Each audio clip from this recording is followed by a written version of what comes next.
NathanIvey.com.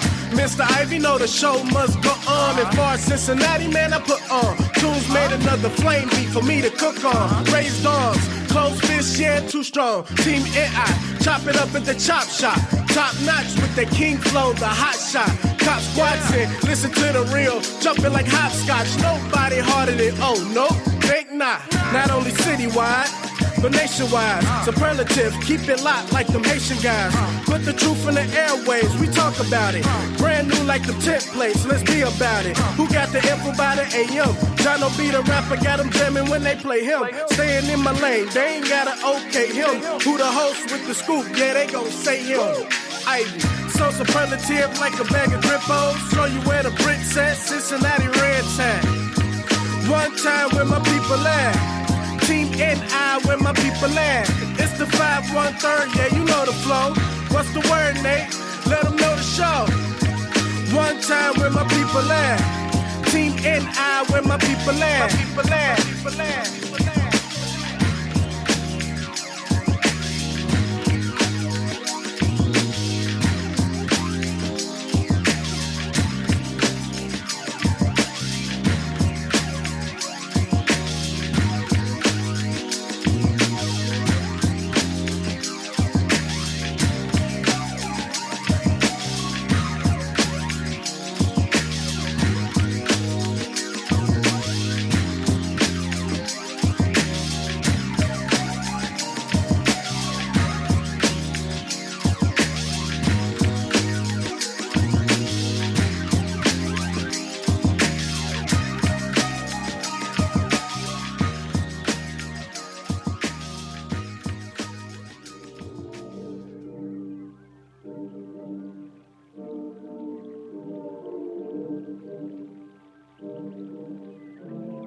Hey, good morning, everybody. Back from my hiatus, politicking on the latest.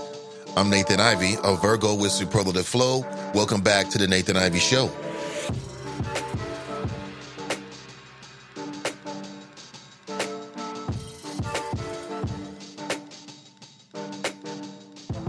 All right, good morning, everybody. Welcome back to the Nathan Ivey Show, where nothing is funnier than the truth. Men are allowed to be men. And of course, lames get their plane shot down like John McCain. It's not a pretty sight. If you'd like to test the limits of a dangerous force,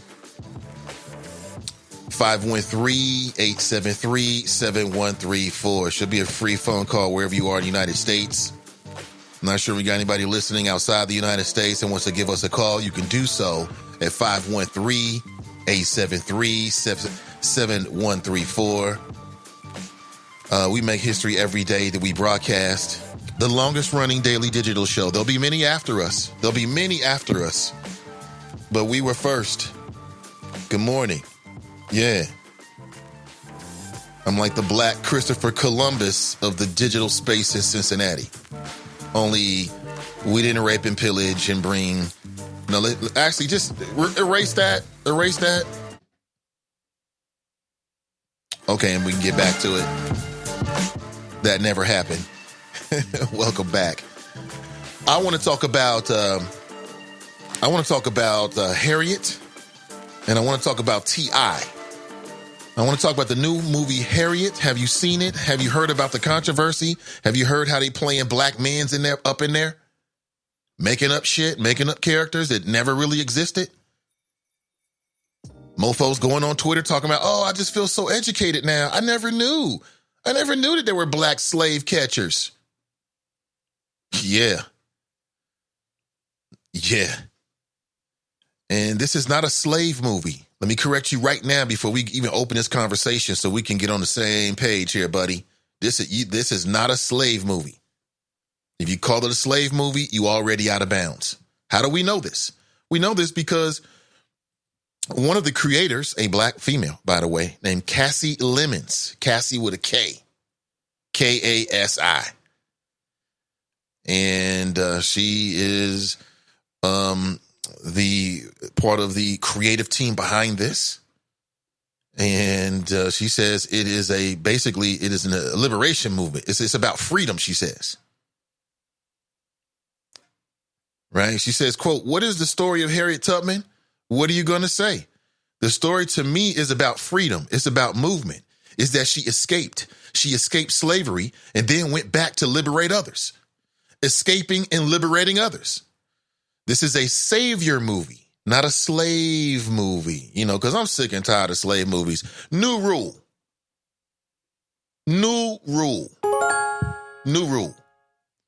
That moving forward, only black people are allowed to make any movies about slave figures, historical figures, antebellum. We've seen the best that white creative minds can come up with. We've seen the best. And we need better. That's a new rule. So let it be said, so let it be done. Oh, man. Did you know that the people that really greenlighted this movie are Comcast? Why is that relevant?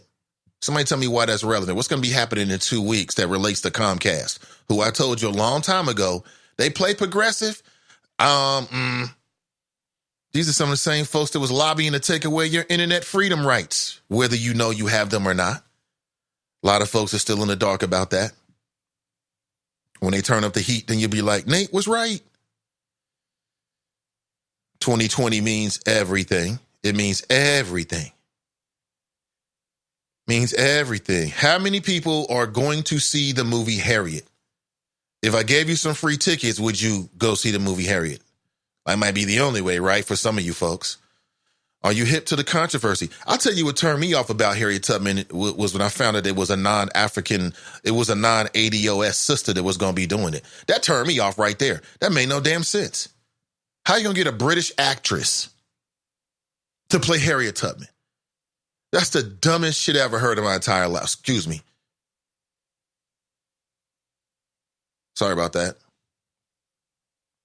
Got to call Gary Favors. Gary Favors was going to single-handedly make sure that all the school kids got to school on time. There was going to be no transportation issues. But no.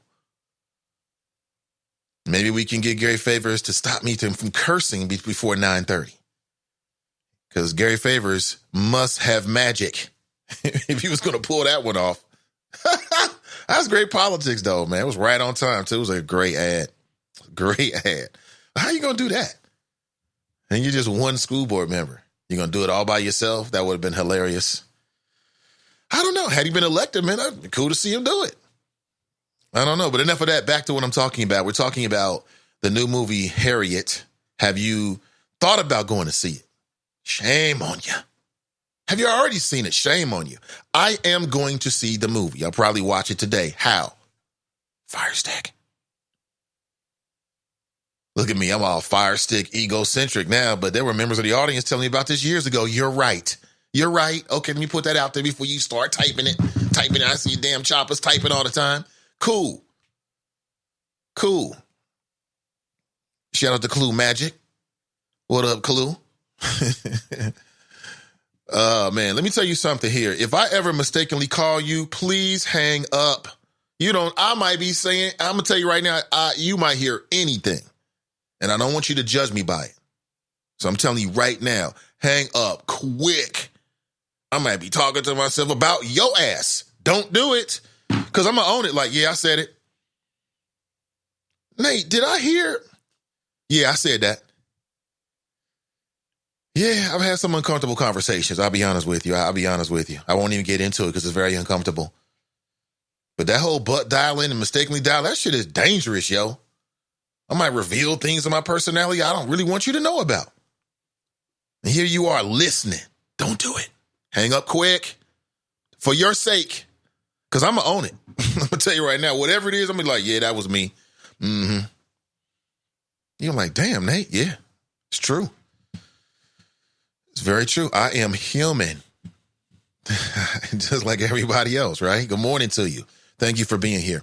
I also want to talk about T.I. and his ridiculousness, or is it ridiculousness? T.I. revealed on a podcast recently, again, how many times it's you know what? It's becoming commonplace for podcasts to be quoted in the larger internet stream and by mainstream media. Like more and more and more people are chattering about what happened on podcasts. Just want to make that point. But anyway, so apparently T.I. goes on a podcast. He's talking about his daughter. And he reveals that he attends his daughter's gynecological appointments, the female doctor, to make sure she's a virgin. His daughter is Deja Harris. And every year at her gynecological exam, he goes to make sure that her hymen is still intact. He was on the Ladies Like Us podcast. He says, quote, I will, he says he's going to do it till she gets 18. Yeah, they're going to sit down and talk about making sure that her hymen is intact. Now, you say you want a man to be in a daughter's life. He's in her life. That's what it looks like. Raise your hand if you think that T.I. is going too damn far with this, or is this what dad in your life looks like? Now, let's be real here. If his daughter has any children, T.I. and his wife are going to have to take care of their grandbaby. She don't have no damn job. Right? So parents have a baked in for multiple reasons, right? Not just that, not just selfish, like I'm going to have to take care of it, but just for the sake of your child. You don't want your child to have to deal with adult shit before it's too soon. Like, you spend your whole damn life trying to shield them from that. And then they're going to have a baby. Oh, it's like, damn, you just blew your deal, homie. Kinda. Had a good thing going. You were still a kid. Now you're raising a kid. It's over with. Raise your hand if you know what that feels like.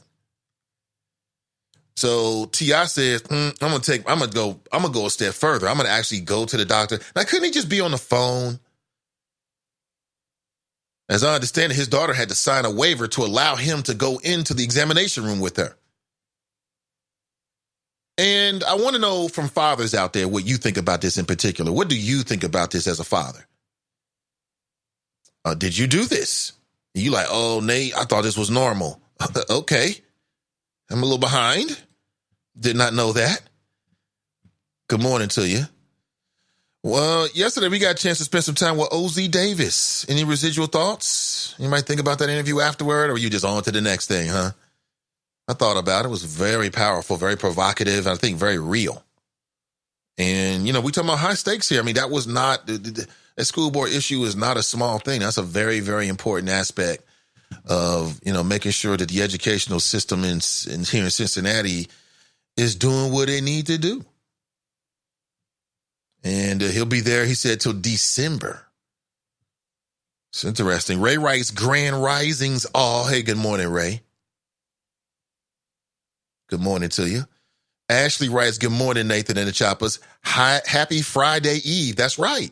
And, good morning to all the folks in town from homecoming. You're in town for homecoming. You're doing your Greek thing. You're doing your party thing. Catching up with your college friends. Going to the game. I think the Bearcats are playing some bums. Some cats will probably be by 60. That'll be fun to watch.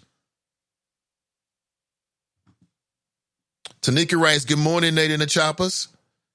Brenda writes, happy Thursday. Mike Davis writes, rise and shine, young stars. Clue Magic writes, good morning, Nate and the Choppers. I'm saying, word to the wise. Before we go any further, I have news for you. I want to switch it up and play some news for you from Bloomberg Urban Report earlier in the show, and then we'll come back and I'll greet the Choppers. Check this out. The Bloomberg Urban Report, I'm Donna Wilson. Industrial Bank. With the Bloomberg Urban Report, I'm Donna Wilson. Industrial Bank, the historic Black-owned bank in D.C., recently acquired Black-owned City National Bank of New Jersey. The move gives Industrial Bank a bigger foothold into the Northeast, with a branch in Newark, New Jersey, and Harlem, New York. According to the Washington Informer, Industrial Bank has been in business for 85 years. Well, this school is offering reparations to repent for ties to slavery. Princeton Theological Seminary, a private religious school in New Jersey, has promised to spend $27 million on scholarships and other educational initiatives to address its historical ties to slavery. And the estate of Michael Jackson, My Jack Music, has acquired the majority ownership of the rights to the Sly and Family Stones catalog. Financial terms weren't disclosed. That's your Bloomberg Urban Report. I'm Donna Wilson. Yeah, a little Bloomberg earlier in the show might accentuate the conversation or add to it. But good morning to you. Currently 8:22 a.m. in the Queen City, and it is raining outside and it's cold outside, but damn it, we alive. And it's great to be alive, isn't it? It is great to be alive. No, I feel like it's great to be alive. Feels great. Always my pleasure to be with you. And I want to get into it. I want to know what you think. If there's anything that you think is more relevant or you'd like to add to the conversation, please feel free to do so. You can drop a link inside of the Chop Shop, or you can hit me up with a direct message. And, or you can give us a call, 513-873-7134. But I want to talk about Harriet and I want to talk about T.I.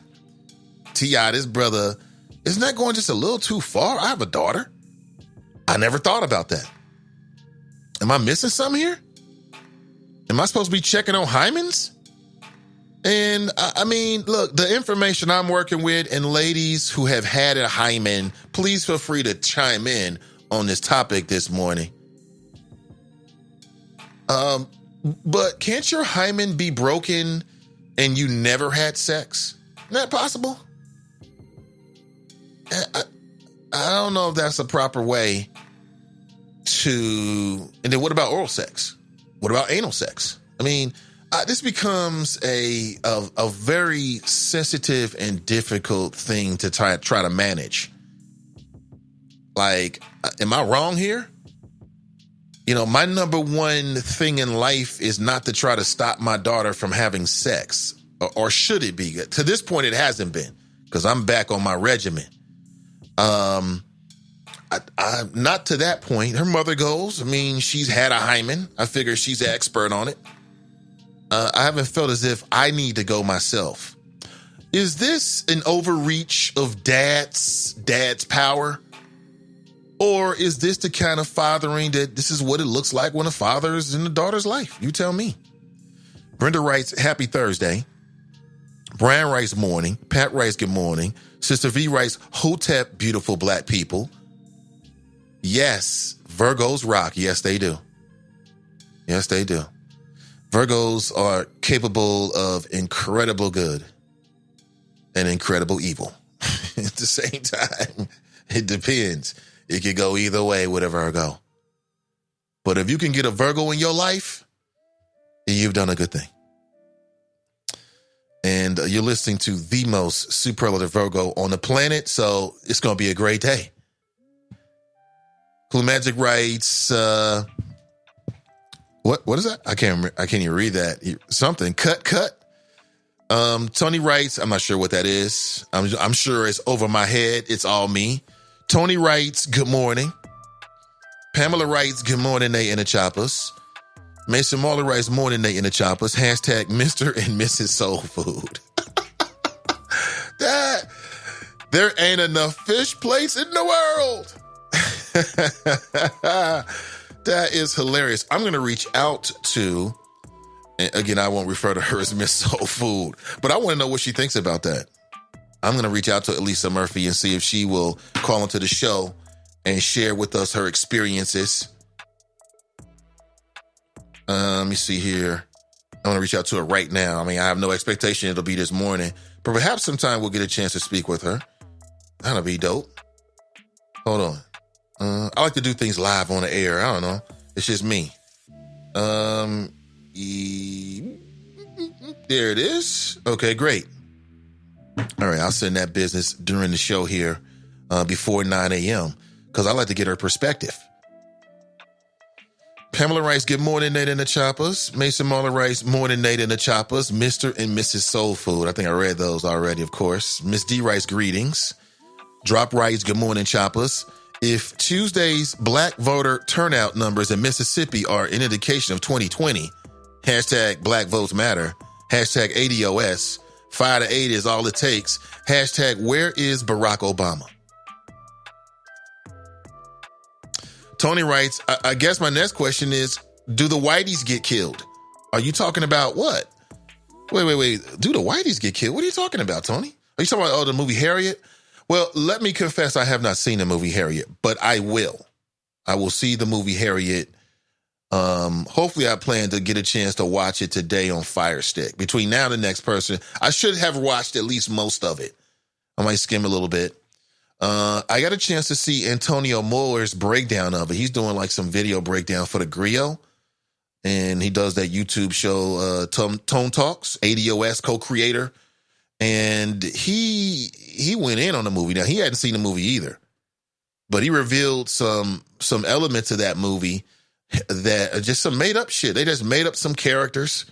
They made up some black slave catcher. And, you know, there will be some spoilers because I don't give a damn. If you're going to see Harriet, then you deserve for it to be spoiled. Okay, that's number one. I am going to be spoiling it, and I'm not going to give you a heads up. I don't want you to go to see that trash. Look at me. I'm being all hypocritical. I haven't seen it. I haven't even seen the movie. But for what I've heard so far, I don't like. You just can't make up black slave catchers and change the history of what Harriet Tubman really stood for. And in doing so, trying to further whitewash the blow, right? You know, everybody was involved with slavery, right? And it softens the blow and therefore the guilt of white folks. Because I don't feel guilty about it. But let's go to the phones. Good morning. Welcome to the show. Good morning, Mr. Ivey. This is your West Side Connection, Drop Squad 52, calling from the left coast, also known as the People's Republic of California. Mr. Ivey, I would like to thank you for giving me the honor of being the first caller on this fabulous show. And how are you doing, sir? I'm doing great. I am too. So you just read my entry, my morning greeting into the Chop Shop. And Mr. Ivey, yesterday on our call, we were talking about the ramifications of Tuesday's nationwide votes and how the desperate Democrats and their willing accomplice in the mainstream media were focusing only on Virginia and the Kentucky gubernatorial race. But they are not talking about the results in Mississippi. Now, Mr. Ivey, because you are the number one raconteur, you are the man that is fair and biased, have you heard any reporting or any broadcast or podcast or blogs about the very, very unexpected low black voter turnout in Mississippi? No, I have not. And is that because that did not spark your interest, considering how bad the black candidates are doing in the 2020 Democratic primaries? Or at this point, you already know what the results are going to be and how the black vote is really not that excited this election cycle? It just didn't come across my radar screen. Oh, okay. Well, I'll help you out, Mr. Ivey. And I'm pretty sure all the non-believers are going to trust but verify this. The black voter turnout numbers were shocking to the DCCC in Mississippi. And now they're panicked about their front runner not doing well in South Carolina.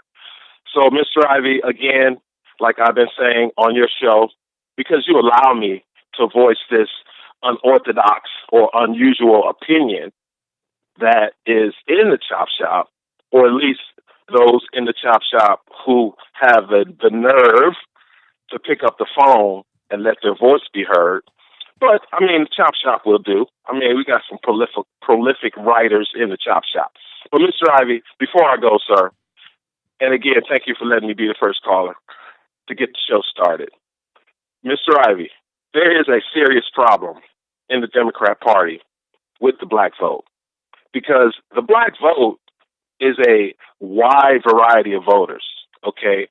And right now, it seems to me, being a objective observer of Democrat politics right now, Mr. Ivey, I really think that it's a lot of black voters, young black voters, that are starting to see an alternative to voting Democrat, because that's all they know. Their parents, everybody, all their friends, they vote Democrat, but they don't talk about why they vote Democrat. Okay, I mean, Mr. How Ivey, do you that know is what a people? fact. How do you know what conversations that people are having with their children about votes? How do you know that? Because they don't, Mr. Ivey. Because if they did, after 60 years of loyal devotion to the Democrat Party in the black community, the results aren't there, Nate. I mean, the other day I looked at the 1968 election platform from the NAACP. It was no different than what it was in 2016, in 2012 when Barack Obama ran. It's the same thing.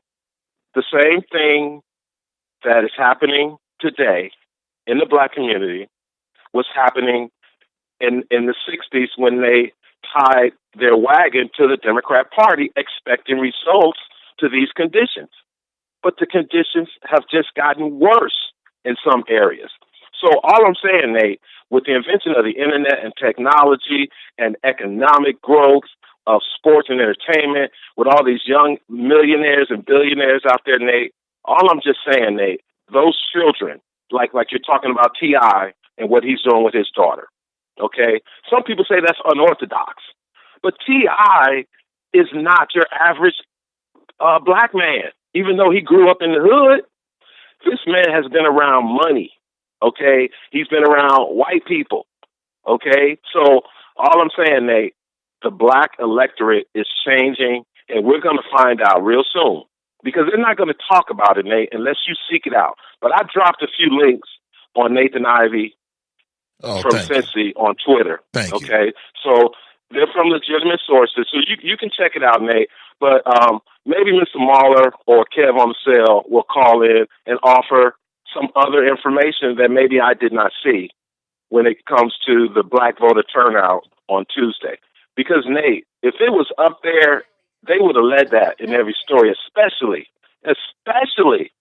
in Mississippi, okay? Because the Democrats are desperately trying to flip the South from red to blue. Well, and they're trying. Of course they are. Huh? And the Republicans are desperately trying to maintain it. That's the way it goes. Well, I'm telling you, yes, I'm telling you, Nate, because I know you are fair and biased. I know you're going to cover this 2020 election from a different angle than most black people are used to. Because I'm kind of feeling it now, how you're handling these local elections. So I'm excited, and I know it's going to be fun, and I know the chop shop with all the craziness that happens in the chop shop. But anyway, Nate, I know you're going to have a great show. And Drop Squad 52, dropping science to anyone who wants to catch it. 5-8 is all it takes. Peace. We're going to unrack him today. Unrack him. Thank you for the call. Oh, man. Where was I? We were talking about Harriet.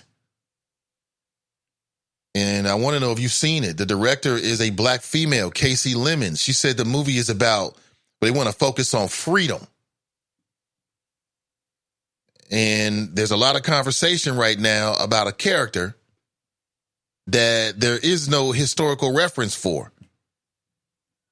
And I can understand some creative license, like maybe the color of the dress, or, you know, maybe you add in like somebody that's in the background that doesn't play a pivotal role.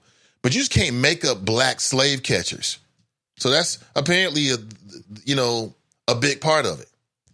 And then as I understand it, at some point in the movie, the white slave catcher who employed the black slave catcher to catch Harriet ends up getting killed to save Harriet.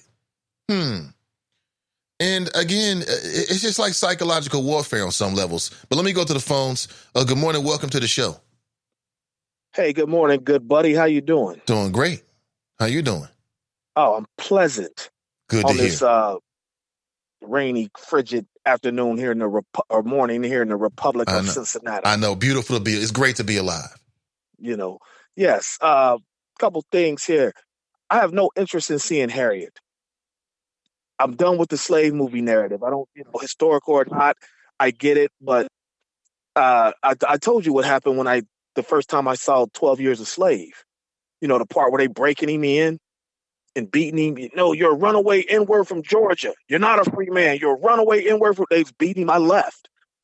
It was about 15 people in the theater. I was the only black person out there in Mason, where one of your favorite people stay. I was out there at that theater, and I left. I was like, I don't see this crap. I'll be damned if I got that damn drunk around people to the point where I just couldn't imagine being that inebriated around somebody that they take advantage of you like that. I couldn't relate to that. And the getting beat, it was just too disturbing for me.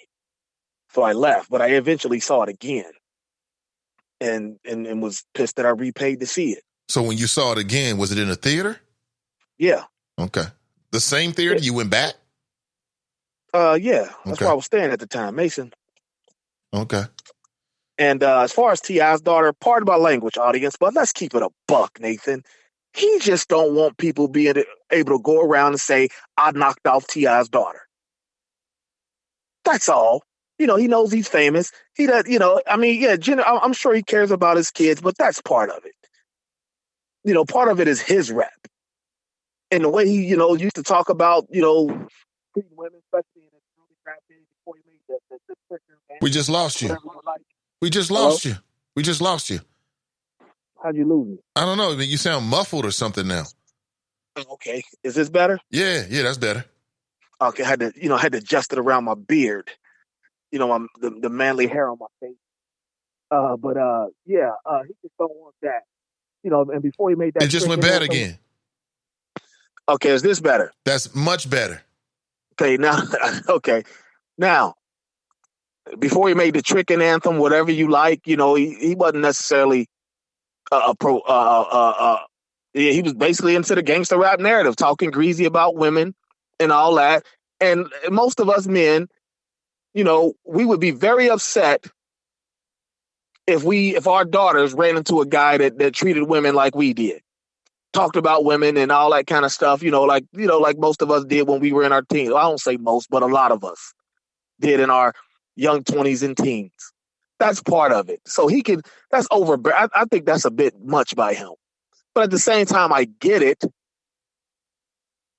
As a father of a teenage daughter, not much, in between his daughter's age and your daughter's age. I get it, but I'm not stupid either. I know that's part of it. He can say whatever he wants or whatever, but I know that's part of it. That he just don't want cats around Atlanta saying, I took down T.I.'s daughter. His pride is in the way. Your daughter's going to do what she's going to do. Ask Paris Hilton. You understand? Ask Lionel Richie's daughter. Your kids are going to do what they're going to do, no matter how rich you are, no matter how broke you are. They're going to do whatever the temptation leads them to doing. And he provided that lifestyle off of that type of, secular music. And, he just doesn't want his daughter involved in that kind of stuff. So I get it, but I just think it was a bit much. I think it's kind of gross and creepy because truth be told, I didn't want to know my daughter was having sex. I didn't want to know. And I found out a goofy way, a very hard way, and it didn't go well with me and the mom. Let's just put it like that. It didn't go well at all. There was some other stuff involved. So T.I., I find him to be somewhat of a hypocrite, and I find that to be unnecessarily intrusive. For Harold, he said he's going until she's 18. How old is the girl now? I thought they said she was 18. Let me double check here. She's 18 now. Yeah, she's 18 now. I don't know. 12, 13. It's embarrassing. So he's been doing this her whole life? You probably didn't want your mom or whoever, the lady that raised you. You didn't want her to know you were having sex. If you were active as a teenager, before you were 18.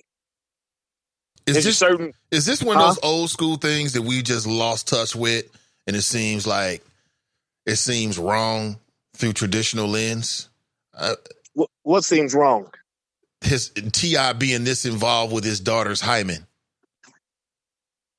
I don't know, old school or not. I just find it to be intrusive and unnecessary. Let mom handle that. If she's having sex, she doesn't want you to know anyway. It'd be better off that she told her mom first, and they'll bring it to you. And let you know. If mom is down with you, she's a team, a partner, like she's supposed to be. She'll tell you. Probably won't tell you while the daughter's around. You know what I'm saying? So let's play this out. You're a logical guy. I'm a logical fella. I am, but you try to portray me as illogical and irrational. I just said you're a logical guy. I know. Can we just leave it at that? Okay, thank you. Let me go ahead here. So let's walk through this, right? So what happens is number one, is this a proper deterrent to prevent your teenage daughter from having sex? Do you think this will prevent a young lady, his daughter, from having sex? No. Like I said, they're going to do what they're going to do. You can't change somebody's DNA. It's just like trying to change your sex. You can't change your DNA. If it's in your DNA to start having sex as a teenager before high school is over and whatnot, you're going to do it regardless.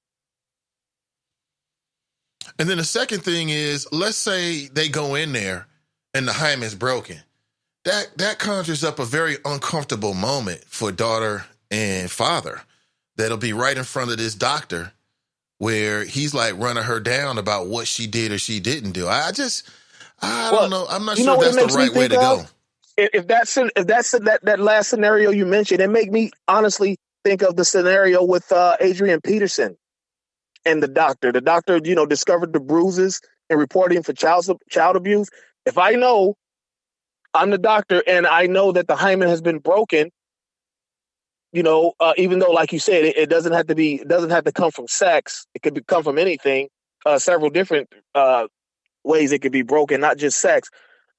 I'm concerned for the daughter, so I'm calling parent services, Bureau of Child Welfare, to say, hey, keep an eye on this house, because apparently the dad wanted to know if the daughter was having sex, if her hymen was still intact, and it's been ruptured, and I think the dad might flip out on the girl. So he put himself in kind of, a strange situation by doing that. You understand? Exactly. Right. You put yourself in a weird situation, if it goes the other way. So I don't know. I'm interested to hear I haven't got a chance to hear what the ladies think. That's what I'm interested in hearing. But anything else? No, I ain't got nothing else. I've been reading what they're saying. They're all kind of like, the ones I've read are all kind of like, that's too much, T.I. Like I said. And at the end of the day, it's just kind of hard for me to agree on anything T.I. does. He's just not a likable guy. I don't care what. He's not a likable guy. That little Huxtable family thing he doing on reality TV, I ain't buying that. You're a jerk off. You ran around with enough ammunition to feed a third world country, to arm a third world country, and you only get a year for that already as a convicted felon. I just don't like the guy anyway. So I might not even be objective. I might not be the best person to give an opinion on anything he does, because to me, he's just not a likable guy, but that's just me. So that's all I got, man. I will holler at you at a future moon. Oh! I've heard better house. But, and we actually end up agreeing, which is very strange. I must be wrong. Yeah, T.I.'s doing a bit too much with that one. I mean, why is he doing something like that? That's a hell of an expectation. And all you're going to do is to force her into other forms of intimacy. That's all you're going to do. If she going to do it, she going to do it. Just like us, just like you. Your parents told you not to do certain things. You did them anyway, didn't you? Sneaking around. Literally sneaking around. Oh, man. Sister V writes, Byron Allen lawsuit. Yeah, we're jumping back. We got two conversations going on primarily. One is about T.I. and his admission that he goes to this doctor, the gynecological appointment with his daughter, I guess he sits there in the room as the daughter is going through the examination. That's got to be a little bit weird. Or did your dad do that with you? Ladies, can you share? I know that's awfully intimate. And this is a chop shop. This is in public. So make your own decisions with that. But I'm interested to hear what you think. Again, I haven't been doing that with my daughter. My wife goes. Again, it seems to me that she would be appropriate to do those kind of things. And then we huddle up afterward and she gives me all the information that I need. Now, there have been times when I feel like she's held back on information because things are revealed to me afterward that I think should have been revealed to me when we first had the first conversation. Those kind of things are going to happen when you're not actually in the room. So maybe T.I. is like, you know what? I don't want to get it filtered through mom. I want to be there. That's called good fathering, right? You said you want dads in your life? Well, dad is in her life for real, He in her life. T.I. is in his daughter's life. And this is what you get. Now, would you prefer to have him in her life, or, not in her life at all? Can't make nobody happy. FG writes, I have no interest in seeing that movie, none.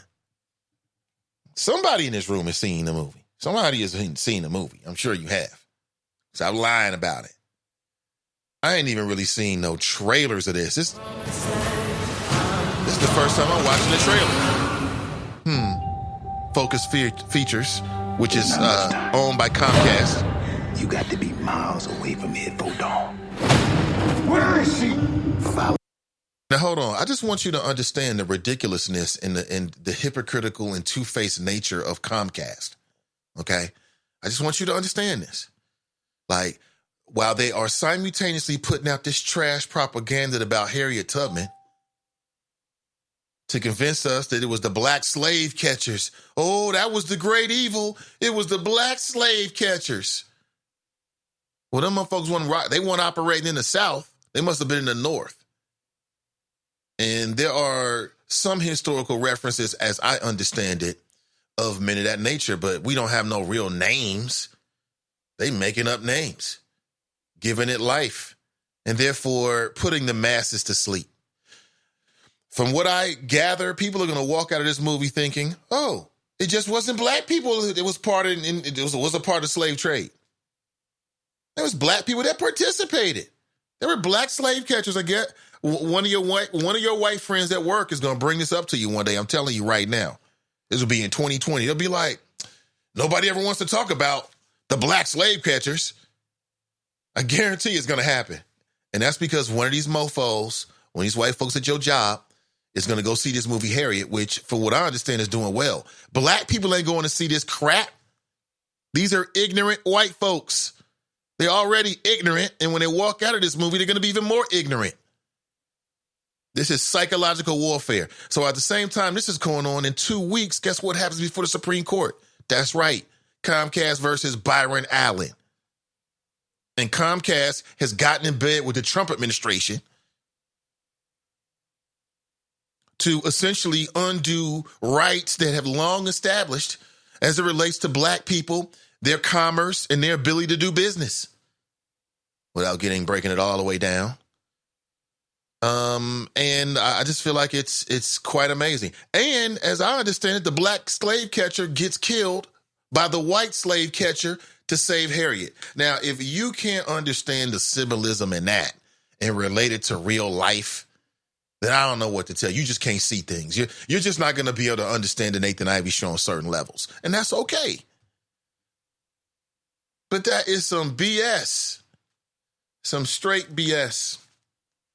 And you know what? This is the first ever biopic of Harriet Tubman. That's why I say the only persons moving forward that should ever, new rule, that should ever do any kind of slave era movies, antebellum movies, should be black folks entirely. And completely. And Tyler Perry Studios. Because white creatives they've bungled it. They ain't bungled it. Now, the director's a black female, but she ain't got no damn power. You just running through this playbooks. You don't got no real say-so. And how could a black female produce a movie about Harriet Tubman in which they just making up characters? And then the woman that played Harriet Tubman is clueless. This chick is clueless. Either she's clueless or she thinks we're clueless. I saw her interview on the Los Angeles Times. Her name is Cynthia Erivo. And I do like British women, though. Don't get me wrong. One of my favorite songs of all times is hip-hop era song, and it features a black female British woman, and it's pretty dope. And it's probably one of your favorite songs of all time, too. And anyway, back to Cynthia Erivo. Man, I saw this Los Angeles Times interview. I saw it on YouTube, but maybe it was on the LA Times website. And she's sitting there talking about, I feel like Harriet Tubman was on the set. Excuse me? No, like, really, the spirit of Harriet Tubman was on the set when I was performing her. What? Did she really said that ish? Man, but I do like British women. In particular, one dark-skinned British woman named Estelle. Remember that song, American Boy? Mm-hmm. She's in the Fantasy File. Get your own. Yeah, that was a dope track. Super dope track. But anyway, so I'm not going to let my feelings about Cynthia Erivo overshadow Estelle. Remember this? Right now, just touched down in London town. Bet they give me a pen. Yes. And I'm all about that life. Kinda. She says, let me see if I can pull this up because this is hilarious. She says that, yeah, I can feel Harriet Tubman was the spirit. So the spirit of Harriet Tubman left the afterlife to come be on the set of your dumbass movie. That's what you're trying to tell us? You really want us to believe this? I'm not making it up. I swear to God. I swear to God. She actually said that, like, I feel like she was actually there. What? That's the dumbest shit I've ever heard. I'm telling you, we are living in the last days of common sense, my friends. And all this talk about,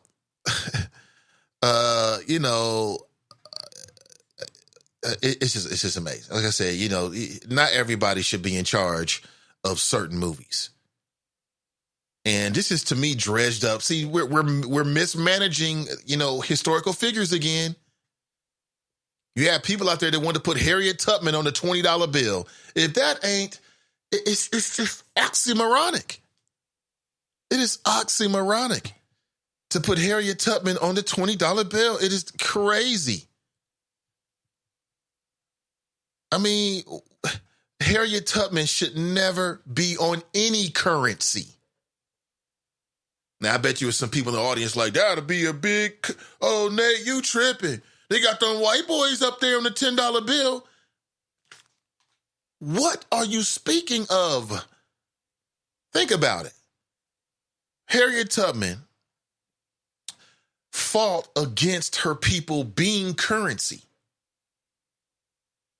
How is it an honor to put her on the currency in the same country that enslaved and made her people currency? It don't make any sense.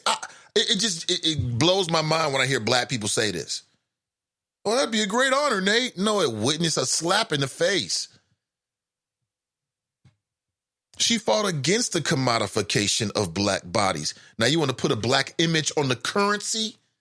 I just scratch my head sometimes. So we're just mismanaging Harriet Tubman. We just don't know what to do with Harriet Tubman as American culture. We want to put her on money. We don't know what to do with it. We don't know how to properly respect, because we don't do respect in this country. We fish out of water. When it comes to, trying to show respect for historical figures, non-white historical figures, this country ain't got no long history of that. We're like babies when it comes to that. So we're just mismanaging the image of Harriet Tubman. This woman talking about Harriet Tubman's spirit was on the set. I'm going to get the video for you. Hold on a second. I don't have it on my soundboard. I've got it on my laptop here. Hold on. So let me go ahead and post it. I can post it for you first, and you can check it out for yourself faster than I can pull it up and put it on my soundboard. Here it is. So there's the link right there from the LA Times. I am not making it up. This woman actually said that she thought the spirit of Harriet Tubman left the afterlife. Think about that. You in the afterlife. You're going to leave the afterlife to come to whatever they shot this movie. And you weren't even born in the country. It just blows the mind. It really does. Deception. Tony writes, downtown Julie Brown. What? What is that? Downtown Julie Brown. Hold on, LA. Let me see if I can find a link here.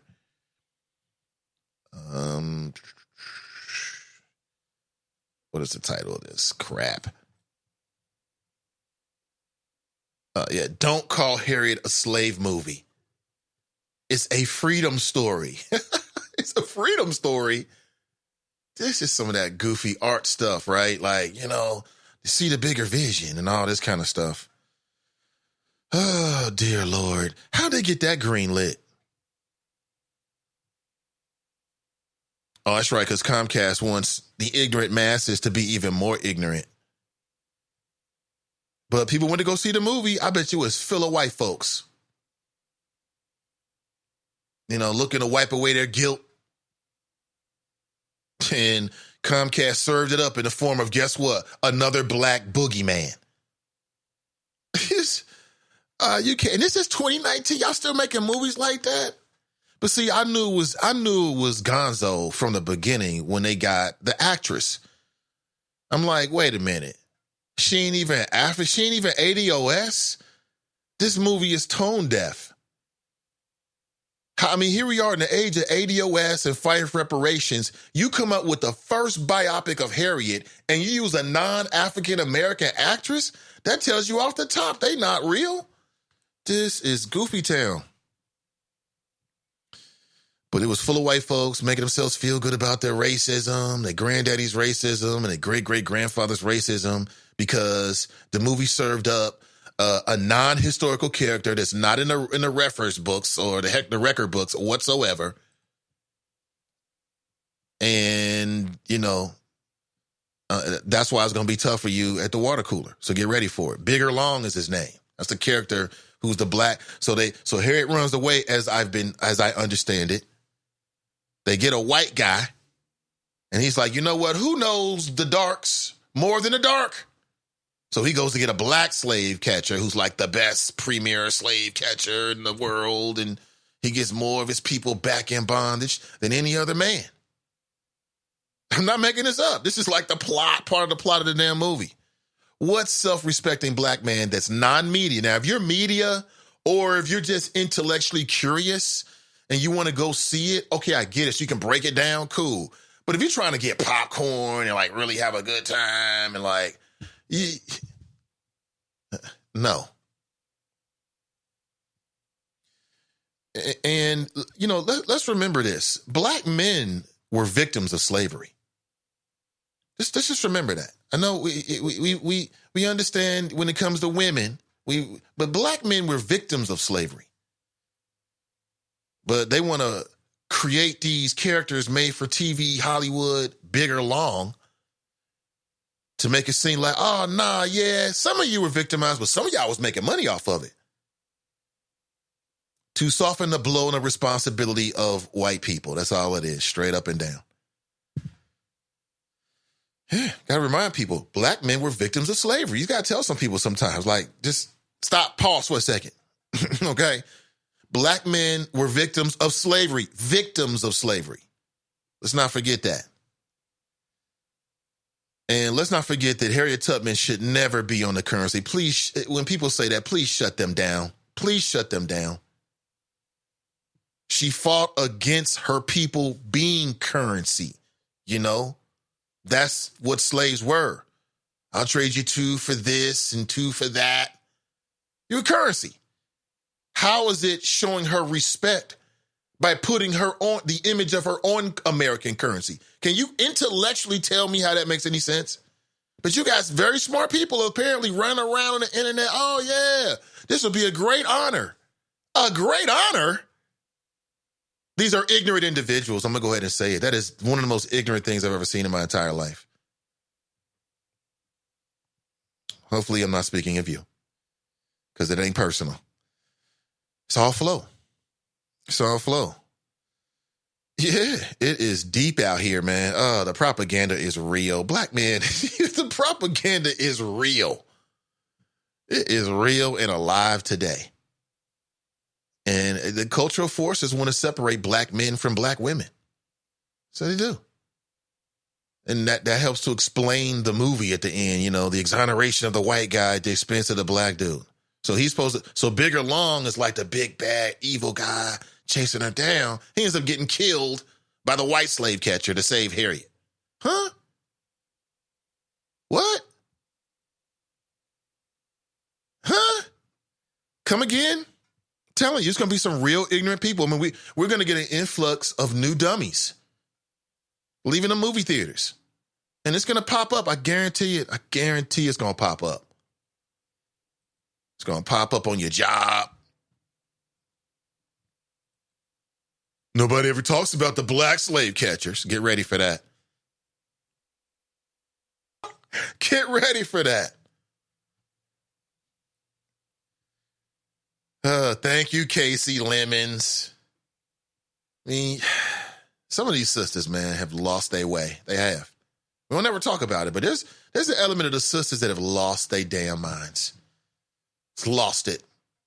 And it gets all boblicated in some BS about not black man being equally yoked and all this other nonsense.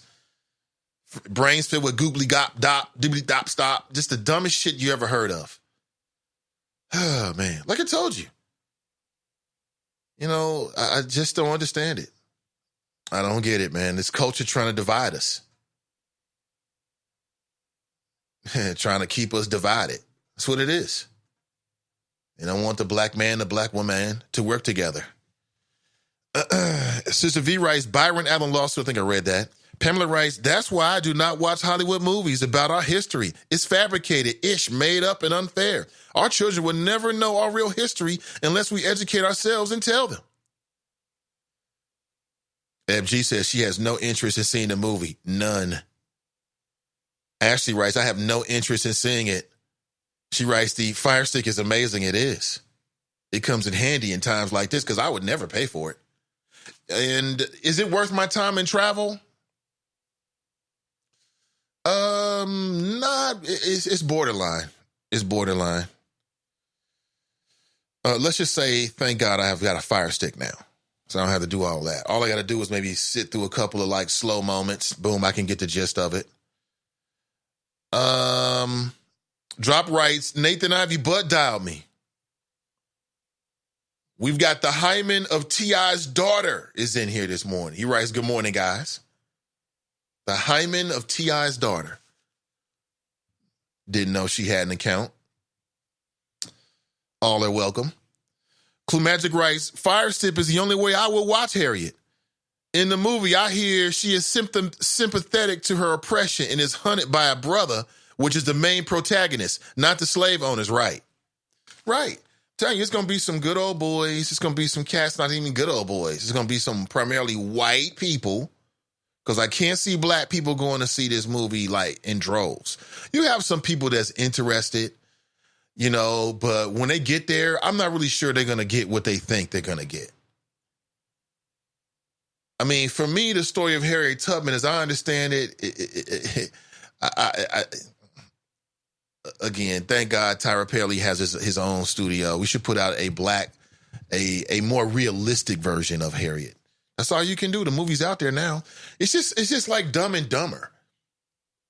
And I read recently that if you ask like most people like really basic questions about the government, basic government structure. They fail. That's most Americans. Don't even know about the 3 branches of government and just really basic stuff. Yeah. Yes, you just take a video camera and you go out and ask people, what's the 3 branches of government? President, judicial, and see, people always get president, judicial, and it's like, House of Representatives, some shit like that. Governor. I mean, it's a damn shame. And then they're going to go into that movie like, oh, directed by a black female? Oh, this must be real. They're going to learn about Bigger Long, that's the name of the black protagonist, who is was supposed to be, as he's portrayed in the movie, and I understand it, is supposed to be like the most prolific of all the slave catchers. This is a, white guilt movie. That's what it sounds like. So now I have to see it. So I can give you a better dissection of it. But so far, I'm not liking it. But they lost me with the actress. I'm like, okay, I was done. She looks nothing like Harriet Tubman whatsoever. And I don't know she was chosen because of her lips. I mean, it's a damn shame. Oh, man. Now, I ain't hating on the sister because she, if you're Cynthia or Vio, you're just trying to come up, right? You're an actress and they want you to play a role. And I'm not mad at her for taking the role, but it should have went to an ADOS actress. This woman's trying to fight back a British. Why is she trying to fight back a British accent while you trying to get in touch with your inner Harriet Tubman? But oh, by the way, she don't have any inner Harriet Tubman because she's not ADOS. Ah, man. It's the world we live in. Drop is already on it, Nate. He calls from the race hustlers of the slave trade. Miss D writes, the people who are criticizing the movie and telling us not to see it have seen it, though. Well, I mean, yeah. I mean, these critics have seen the movie they've seen the movie a long time ago. So then they go out and write about it, and then people pick up on it. Yeah. Mrs. Love Being Black writes, they are distorting history so the future generations won't know the fact. That is why we need to be making our own movies. They need to stay your hands up out of our history. The next movie they're going to make is going to have Malcolm X as an Arabian and Martin Luther King Jr. as a Jew. I don't know what the next movie is, but there's a lot of great stories. I mean, if you want to tell them stories about the struggle, I don't understand why we don't go into the history books and enlighten people about some of these lesser known incidences, and you just put some big stars behind it, boom, and there it is. But I don't know. Harriet, I guess somebody just had to make Harriet, so it's out there now. Tony writes, anyone remember Byron Admiral in a show called Real People? Jerica writes, oh, so you've seen the movie, Nate? Well, first, let me say happy anniversary, #Black Love, Jessica. I did see the images, although I did not respond. And I'm very happy for you. Very happy for you. It's a beautiful thing. Then she writes, oh, so you've seen the movie, Nate? I have not. I admit it. I have not seen the movie. Let's go to the phones. Good morning. Welcome to the show. Yo, peace, Nate. Real quick. This is Cam. What up, Cam? What's happening? Hey, I couldn't type this into the chat, so I wanted to tell y'all if you want to check out the first Harriet Tubman movie. This is a remake. It's called A Woman Called Moses, and Cicely Tyson plays Harriet Tubman. It came out in 1978, so it's a little dated, but like I said, the character who plays Harriet Tubman is Cicely Tyson. Now, was that called a biopic? A Woman Called Moses. Moses, right. I'm aware of that, but they're saying this is the first biopic, right? Which is supposed to be like biographical, which means it's supposed to be like more real. Which a biopic could be fictional. It's like these biopics they come out with nowadays could be alternative we in a world of alternative facts, man. So a biopic could be really fictional in today's society. Right. This is like an alt Harriet Tubman movie. That's what this is. Yeah, alternative Harriet so. movie. Harriet Tubman. Exactly. I just wanted to drop that option. If somebody wants to see, I would say because I've seen that movie. I've seen the the Woman Called Moses with Cicely Tyson. Even though it's not listed as a biopic, I don't even know if they were calling the movies biopic back in '78. I think that it's probably a proper portrayal and imagery of Harriet Tubman. Mm-hmm. So why can't we just stick with that one? Yeah, thanks for that, man. Thanks for reminding us of that. You're right. All right, brother. Yeah, take it easy. I'm looking up right now, A Woman Called Moses. I remember this now. And how you going to go? See, this is the world we live in. Cicely Tyson? Oh, my gosh. I remember this, A Woman Called Moses. It's powerful. I remember this. This is dope. Thank you for this dopeness. Appreciate that. Setting us back on path. Yeah, this is dope. Yeah, so I'll just hang my hat on this one because the new one doesn't seem like it's gonna really fit where I like to spend my time. Like I don't want to pay for my propaganda like that. I'm sure I am in other ways, and I'm sure we all are because it's all around us. Can't get away from the propaganda these days. But I don't want to spend my time doing that. You know what I'm saying? That's just not my idea of a lot of fun. And I am known to walk out. Lawrence writes, T.I. is the parent of the year. Okay, you like that, huh? So if you're just tuning in, why are we talking about T.I.? So T.I. is making news because he goes on a podcast and he's talking about his daughter, and he reveals that he's been going to his daughter's gynecological exams to make sure that her hymen is intact. Now, for me, I don't think that's a proper measure of sexual intercourse. And as I understand it, your hymen can be broken and you've never even had intercourse. Okay? So, but this is what T.I. revealed that he was doing. And apparently his daughter signed off on it. And I guess mom was like, you know what? I can't stop you. And again, it depends on how you look at it. Some people are saying this is like extreme parenting. And as Lawrence is implying, some people look like, hey, way to go. You know what I'm saying? Do you want your father in your life? There he is. Mike Davis writes, that's his daughter and family. Sip your Heineken and mind your business. Okay, is that an affirmative, Mike?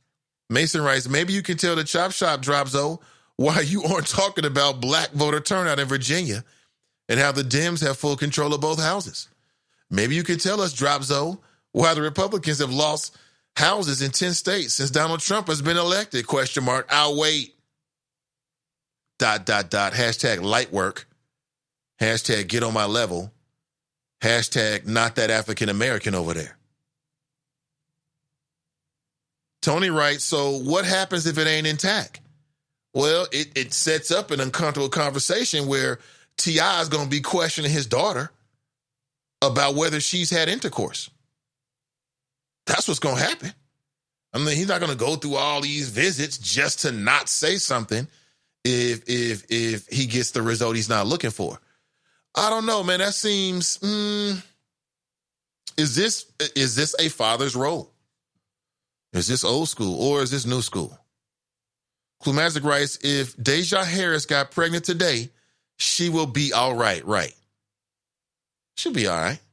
Taylor writes, good morning. Tanika writes, a once-a-year check will not prevent her from getting pregnant. Sigh, right. Right. And Tanika, thank you for your insight on that one because it is so absolutely true. I mean, just think about this logically. And I asked this earlier. How effective is this in preventing her from having intercourse? Now, if she's going to see her doctor, her gynecologist once a year, and they go in November, and she has intercourse in February, doesn't that leave a gap of time in which she either might be having sex that leads up to it? I don't really think this is a proper preventative measure. And therefore, I'm going to go ahead and invalidate it. You know what I'm saying? I got to say T.I. is wrong on this one. Because what does it prevent? You know, all you're trying to do basically is publicly shame her. You know, you're setting up this paradigm where you publicly, right there in the doctor's office, is going to start questioning your daughter as to whether she's been having intercourse. And for me, I don't know if that's the proper setting. And it's not going to be effective. If he really wants his daughter to not get pregnant, because he's trying to stop her from having sex. I don't think you can stop somebody from having sex. They have to stop themselves. Now, I think as a parent, there's some things you can do that can put her at higher risk depending on your lifestyle as a parent. But assuming that your lifestyle is intact and what you're portraying to your kid is intact, we're just talking about the hormones of teenagers. We all went through it. You know, we just forget. You know what I'm saying? I hope in combination with this, he's also talking to her about, you know, condoms, spermicide, what safe sex is and things like that. Because for me, if you're going to put that much effort into the prevention, you got to put that much effort into the education. And when you're in those moments and your hormones are going, it's education that's going to do something. You ain't thinking about, oh, I might have to tell my dad, because that day is going to happen anyway. You know, whether she becomes 18 and he just doesn't go to the doctor anymore because she's grown, she can do what she want to do. But if she ends up having sex and you find out, y'all going to talk about it. She going to mention it to you. If she gets pregnant, you going to find out. I don't know. It seems like sometimes people get too caught up in things they have no control of. But at least he's in her life. What do you want from me? The hymen of T.I.'s daughter writes, the issue of Mr. Harris checking for me is layered. On one hand, I get it. But on the other hand, I find it oppressive and self-centered. Tiffany writes, hello. Sharp writes, good morning on this soggy Thursday. It is. It is the leaves are coming down. Look at the leaves outside, the orange leaves. It is beautiful outside. I love it. Oh, man. It is beautiful outside. We're all alive. Hopefully you're relatively healthy, if not superbly healthy. You know what I'm saying? We chopping it up. It's going to be a great evening. I'm looking outside the right. I mean, I love it, man. The rain coming down. Yeah. Now, this isn't do everything weather, but I would rather see it than not see it. It's beautiful. Love it. Ray writes, invasion of privacy. Mason Marlowe writes, can I get the hookup clue or need a fire stick? Hook a brother up. I was very ignorant to it. The choppers turned me on. Then my little brother turned me on. And then the wife said, you know what? I'm doing it. And do I save money? I believe I do save money. But what happens is when you go dark, you never go back, by the way. But no, what I mean is when you unplug, it's jokes. When you unplug, when you cut the cord, so to speak, is what they call it, when you cut cable, what you're going to find is that if you're someone who consumes, entertainment culture, and you consume videos and you like that kind of Netflix stuff, what you're going to find is that you're probably going to still keep your Netflix. And then depending how much you really watch TV, you're probably going to pick up a streaming service. So yeah, you cut the cost, but you don't cut it all away because you're still consuming culture in some level, whether it be through Hulu. Most people have Netflix and then a combination, or they have one or the other, depending on their habits. Depending on your habits. So you cut the cord, but you also don't cut all the expenses because you end up picking up a streaming service. Now, for the people that go dark completely, like zero dark 80, zero, the only thing I got is internet, that's it. Cool. Cool, they're really saving money. Taylor writes, there are other ways besides sexual penetration that a young lady can rupture her hymen. I'm just saying, Taylor, that's what I have been educated to understand. So it just seems ultimately just like an intrusion of his privacy that's dressed up like, sexual awareness or something like that, sex prevention. You know what I'm saying? Because it's not stopping anything. Tell me what is stopping. I mean, to Tanika's point, tell me what is stopping. She goes in November to see her doctor. That means she's got 1, 2, 3, 4, 5, 6, 7, 8, 9, 10 months to do whatever until dad's ever going to find out again. Teenagers, man, that's a long time. When you're a teenager, your time goes much slower than when you're an adult. Don't you remember? When you're a teenager, time goes so damn slow, especially when you're in school because you just can't wait to get the hell out of school. When you're a teenager, you spend all your time trying to accelerate your surroundings so you can get more control of it. And it makes your time go slower. When you become an adult, your circumstances change. It makes the time go faster. It's all about perception. That's all I'm trying to tell you. So for a teenager, that's a long time. 11 months, that's an eternity. And what is he really preventing? I don't know. You tell me. Lawrence writes, T.I. provides a great lifestyle. His daughter has plenty of time to get her hymen broke. I didn't know the Choppers are into teen sex. Who knew? Huh? That's an odd way of looking at it. I do not concur with the way that you're looking at it. Mason Marlon writes, just a thought drop, Zoe. Do some homework. Turn off Fox News and Limbaugh. Your halter top is showing. Oh, boy, okay. I'll let you guys have that conversation. Renee writes, good morning. Mason Marlon writes, overreach, little creepy and over the line. I'm just saying. Interesting. Interesting. Mason Marlon writes, that's right, Virgo for life. Yes, I understand Virgos and Virgos understand me. Fame writes, damn, I agree with Glenn about T.I. Lawrence writes, black parents clearly don't care if their teen daughter gets knocked off. Let's see. CG Dub writes, if T.I. is going to go to the doctor with his daughter, may I suggest he go with his son as well? Please believe these boys out here pissing fire. Which is a reference to being burnt, which is a reference to catching a sexually transmitted disease that would cause such sensations. Just for those who don't know. But we grown folks, we should know this. Tony writes, I've been preaching the gospel of video streaming for years now. I rocks both the Fire Stick and the G-Box. Cable in the cinema never gets my business.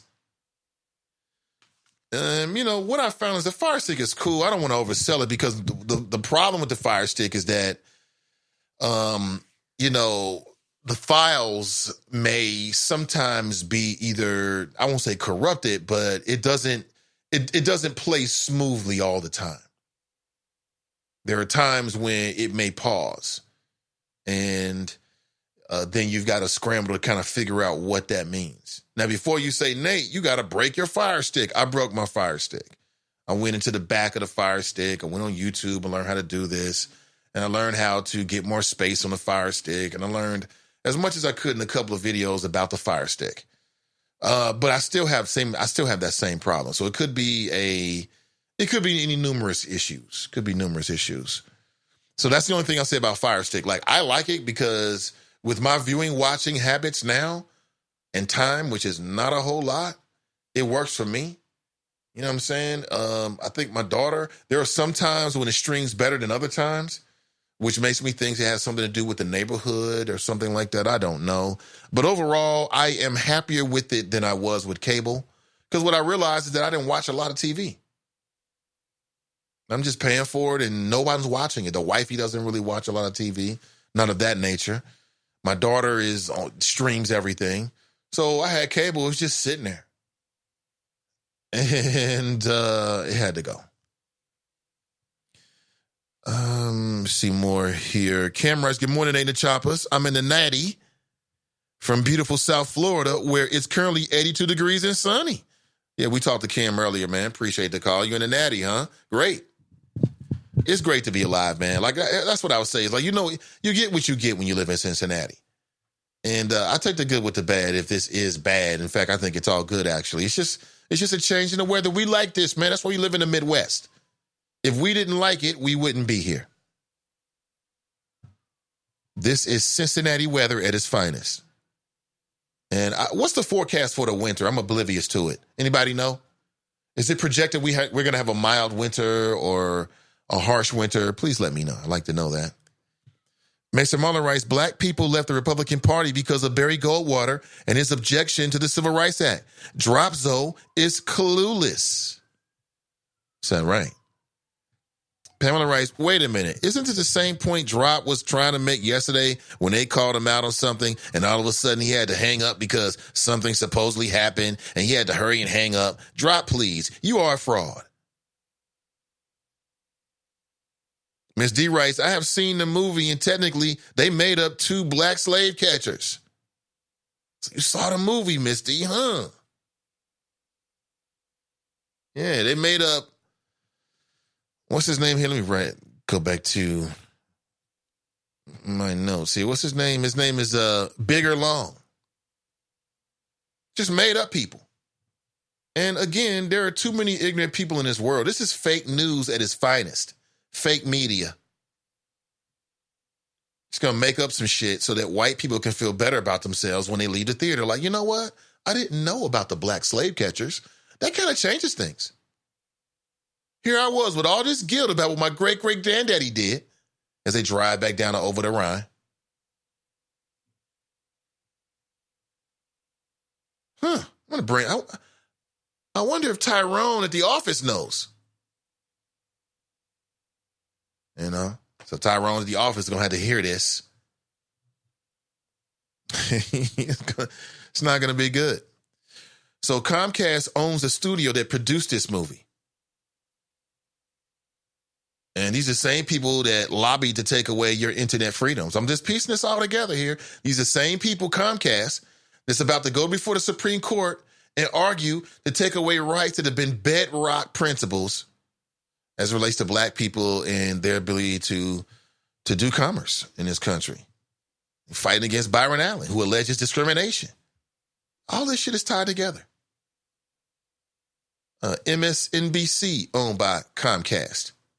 I've already said this to you. I told you, Rachel Maddow is entertaining, but she full of shh. She full of shh. Damn, it's 9:29. 9:30. She full of shit. She full of shit.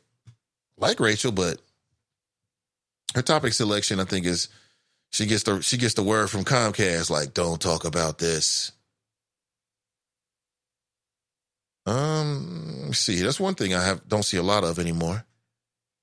Also, the conversation, since we're talking about Harriet Tubman, I want to re-bring up the conversation about Harriet Tubman being on a $20 bill. And I want to know if there's anybody out there that agrees with me, that it's absolutely hypocritical and ridiculous. It's blasphemous, quite honestly. And I want to kill this conversation right now. Putting Harriet Tubman on any currency would be disrespectful. Straight off the top. Everybody knows it. Hold on, let me grab this real quick because I want you to hear, since we're talking, I want you to hear how clueless this actress is. Because you think I'm making it up. This woman really said that she thought the spirit of Harriet Tubman was on the set. It is hilarious. See, Harriet, LA Times, not a slave movie. Not a slave movie. Then it's worthless. What the hell? Boy. Here it is. Looks like I'll be able to play this for you. Let me see if I can break through that wall. All right. And that's not a Hyman joke. Let me see here. Let me see if I can find this video. Yeah, you got to see this. You got to hear this. Hear this. This is from the LA Times. Cynthia Ervillo. Like alive, desperately alive, because it was the only. Sorry, I want to roll this back. So this is Cynthia Ervillo, who's sitting side by side with the director, who is a black female, named, her last name is Lemons, and also a brother who played a role in the movie as well. Here, listen to what she says about her experience playing Harriet Tubman. For me, she was like alive, desperately alive, because it was the only way that I could truly tell the story that needed to be told. I would ask her out loud for help and guidance, because I felt like she was like an angel watching over the whole thing. I do think she was on site. I think she was there consistently, helping. Even when we thought that things were impossible, somehow they always managed to work out. Yeah, it's called a schedule. And I think that's because she's there. And yeah, I think it's because she's there. Yeah, she was there. So Harriet Tubman left the afterlife to go to your goofy ass propaganda movie. I mean, just say no more. So she was on set talking to Harriet Tubman. Harriet, please give me the strength to do this scene. Are you kidding me? She should have left that to herself. That makes me think less of her.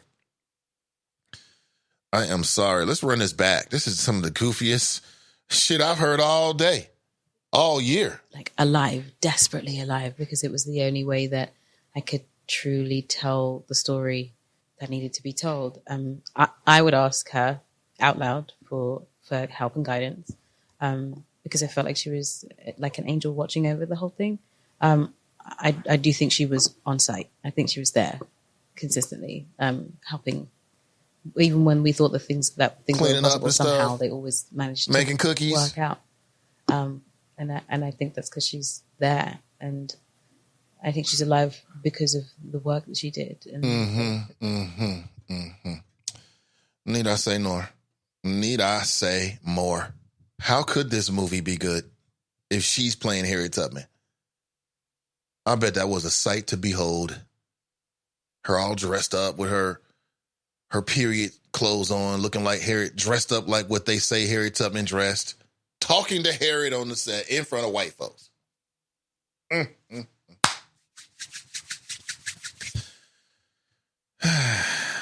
Save him, Lord. That's all you can say. Now, why would I go see this movie? Why would I spend my time? But I am. I'm gonna watch it today on Fire Stick because I want to be able to give you some intelligent insights. Everything I'm giving you right now is just secondhand. Climatic TNT writes, good morning. Climatic writes, T.I. is lunching. He knocked off somebody's daughter, and someone's going to knock off his. It's inevitable. When she goes to the appointment after her first year of college, he going to blow his top, right? It's inevitable. He spent all that time, and again, I'm not saying that's the only time he's probably spent talking with his daughter. This is just one part of it, but it's, again, that's his daughter. Of course, ultimately, he can do what he wants to do. I guess it worked for them, so who am I to judge, right? Miss D says they made up 2 black slave catchers, right? Oh, it had to have 2 of them. Some let's see, a little bit of birth of a nation in there, huh? It's always good to see a little bit of birth of a nation in your first Harriet Tubman biopic, right? Yeah. Nothing like it. Clumatic writes, real gross and creepy. Pamela writes, so glad to have the 3 sons and 2 grandsons and no girls. TNT writes, what's going on? That was at 8:42. I think she's hit by now. See here. Let me check my messages again.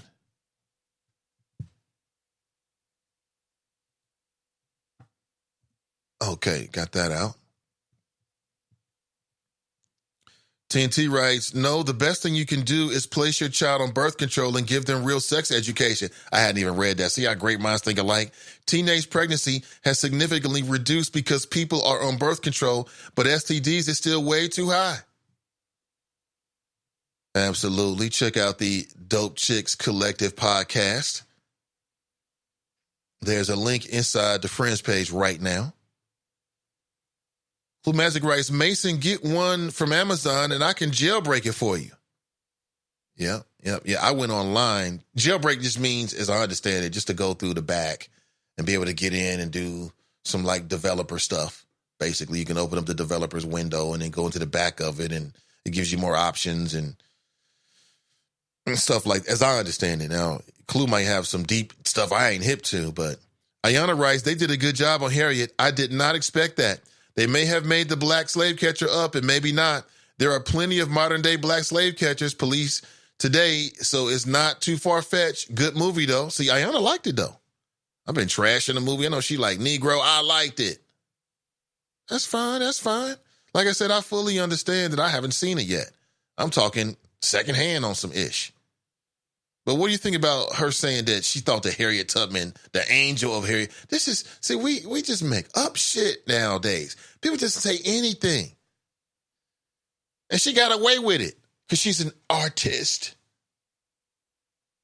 I mean, that's some narcissistic ass self-centered shit to think that the eternal soul of Harriet Tubman, after all the work she did, now dead as a spirit, is going to leave the afterlife to come to the set to help you be a better actress. That is narcissistic as hell. It doesn't get more narcissistic than that, actually. I bet she is hell in a relationship. Damn. I bet she is hell in a relationship, boy. That is like some supreme narcissism right there. Oh, boy. Renee writes, HIPAA does protect the young ones. He is in her life, and they seem to have a good relationship, right? He is in her life, like all the way. And I'm thinking, damn, what, did I forget something? TNT writes, Tyler Perry needs to do a redo in his mega studios. Yes, we're expecting big things from mega studios. We don't want just a whole bunch of Madea movies. Because that is the house that Madea built. Jerica writes, hola, beautiful black people and the others too. Jerica, 1 year in. Congrats. Good to see you. Y'all still maintaining, huh? Okay. He ain't got rid of you yet, huh? We'll see. I love it. You ain't got rid of him yet, huh? Y'all still like each other? I mean, 1 year in, y'all honeymooning. That's honeymoon period. 1 year? Man, I remember 1 year in, she was still close to being my girlfriend then. 1 year in? You know what I'm saying? They're still getting to know each other. But that's a beautiful thing. Love it, love it. TNT writes, Spice Girls. Miss D writes, but it wasn't to save her, like let her go. To me, he shot the man because he wanted Harriet alive to humiliate and punish her. Mrs. Love Being Black writes, good morning, fellow beautiful choppers. And see, it always happens to them brothers, man. Them Stevens. The Stevens always get it in the end. I don't know if real life is like that, but in the movies, they always get it. Steven from Django.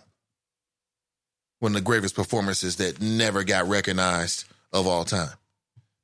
And that is the character played by Samuel Jackson, Steven. And it would just be too embarrassing. It would just call out too many people that resemble Stevens in real life. And so the Academy just couldn't acknowledge it. Mike writes, Haitian Revolution, or a movie about Timbuktu, made at Tyler Perry Studios and distributed through Byron Allen's Entertainment Studios. I like it. That Haitian Revolution movie is way overdue. Timbuktu. Has there ever been any movies about that? I'm sure that Tyler Perry's going to do all of that, because if it was me, like, what's the use of having it if you're not going to do some shit? And, do some shit nobody else is doing.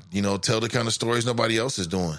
I'm sure Tyler will. I'm sure he will. Tony writes, The Patriot ruined any chance of me being interested in slave movies. What's worse, my actor cousin in L.A. played one of them damn slaves. F Hollywood, really? So he got his SAG card playing a slave movie, man. I mean, yeah, do what he got to do to get his SAG card, man. Is that still a thing? Mrs. Love Being Black writes, I've been saying that Harriet Tubman movie was nothing but another slave movie from them to reminisce on when America was great for them and to villainize a black man.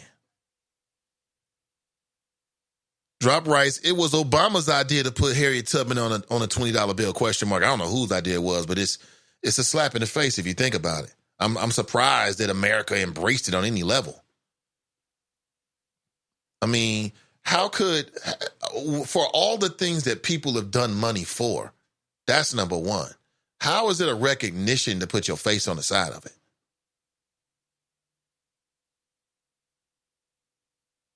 I mean, it's just ridiculous. It is, man.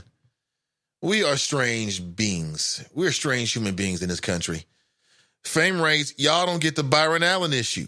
Dude produces ishy content.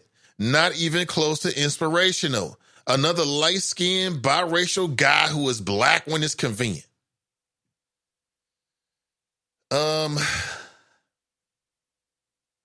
That's your take on Byron Allen, huh? Some people, man. I'm not even going to entertain your ignorance. I'm not even going to entertain it. I'm not even going to entertain it, man. Did you see any of the video from the ceremony celebrating the life of John Witherspoon? And, some of that stuff, man, is just very emotional. Check this out. This is Ice Cube. Man, one of the funniest people I know. He's always been funny my whole life. I remember sitting in front of the TV and watching some of the old Richard Pryor shows, and John would pop up, and whatever you gave him, he would kill it. Robert Townsend used to do an HBO show where he would do all these skits, and I saw John Witherspoon on one of his skits. He had one line, and I knew I wanted him to be my father on Friday. His one line was, why the hell they ain't playing no Al Green in here? Y'all remember that episode? And I said, this is the funniest man alive. Laughter is the medicine for our mind, body, and soul. Woo. I agree with that.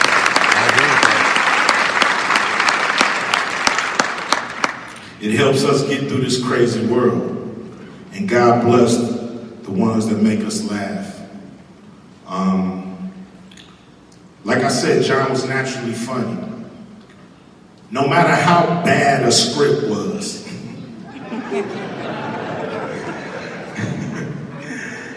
It was nothing you could do to harness John's funny. It was gonna come through. He was gonna turn it into magic, no matter what you gave him. And that was his true gift. And we all love John because of that.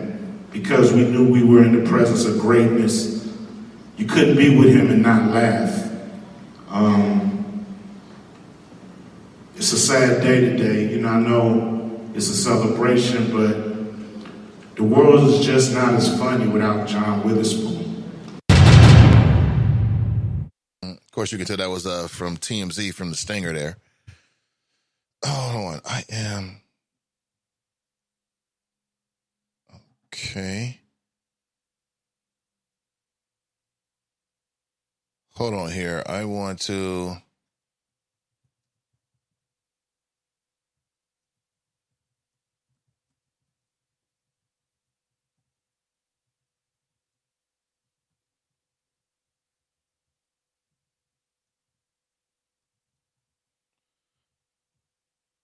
Hold on, Chopper. Sorry about this. I'm actually typing.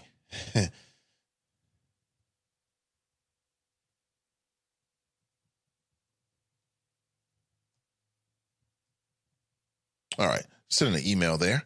Sorry about that. So that was just a clip from the ceremony for John Witherspoon. He was a funny guy. He was a funny guy, man. John Witherspoon. Everybody loved John Witherspoon.